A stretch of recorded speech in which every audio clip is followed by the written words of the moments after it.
So this is a bit of a strange one. I had a thought, God, probably 8 years ago, I guess, because it was before Chase was born, to record some videos for my boys, just in case, you know, who knows. You want to look back in the future after I'm dead, or when I'm old and befuddled, and I can just pass on some messages. This was reminded to me last year after Granny Sarah passed away, my mum, and that's something I'll talk about at some point, I'm sure, but probably not right now. And it was good. I've got these 3 little tiny videos of her, and it's nice to have that memory of things. And then with today's technology and YouTube, I can dump some videos here. I don't really care terribly if anyone watches them or not, but it's somewhere that hopefully you'll know that I've dumped a few random videos over the years, so that you can come back to, or you can find them in years to come, or if something suddenly happened next week, at least you've got something whereby I can communicate with you and just have a chat with you. So, family history, or my history, I guess. This is just a little brief thing about Fat Ted. So I had a range of teddy bears when I was little, and I played with them quite a lot, sort of make-believe games and that kind of thing, and Fat Ted was one of them. The reason he was cunningly called Fat Ted was because there was a little Ted and a big Ted. So Big Ted was bigger, little Ted was blue and white. I haven't seen him for quite a few years now. Fat Ted, now in my head, he didn't always have a fat belly, but he did, I think. Fat Ted had a big belly, so he was Fat Ted. I wasn't very original with my naming conventions. They were very fitting to the object at the time.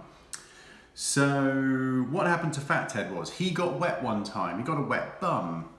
And me, being very small, had this cunning idea. Now, back in the early 80s, when I was but a boy playing with Fat Ted, and he got his wet bum, we had the Caligas stove. We didn't have central heating, we had an open fire, and we had the Caligas. So in the morning, the Caligas would go on to warm things up because the house was cold during the winter.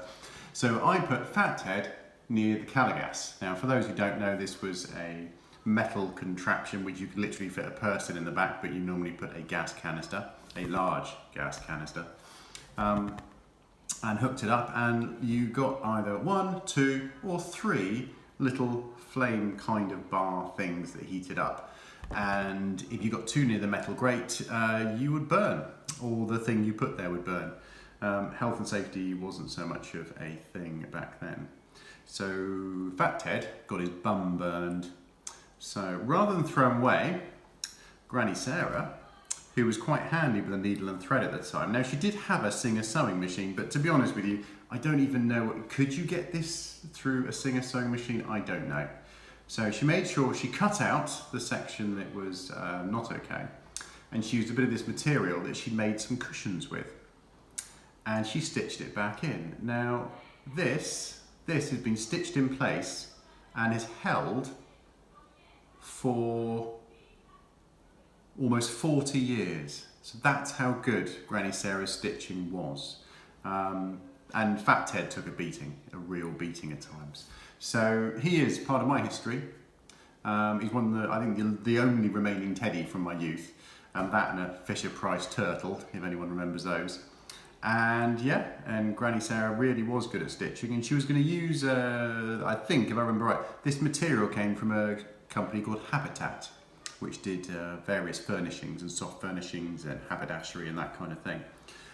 And she got a load of this material with the idea to go into business with your great-grandmother, my grandmother Elizabeth, and they were going to make soft furnishings, cushions and the like.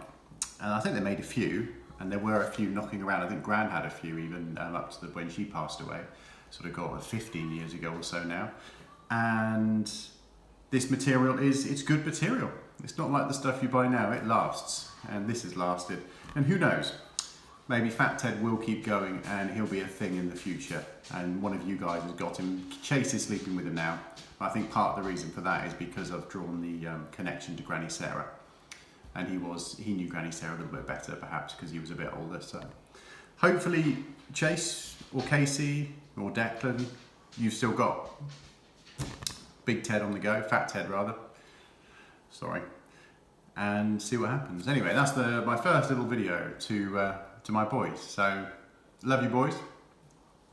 And I will see you soon, or I won't see you. But I hope you're taking care of yourself. All right.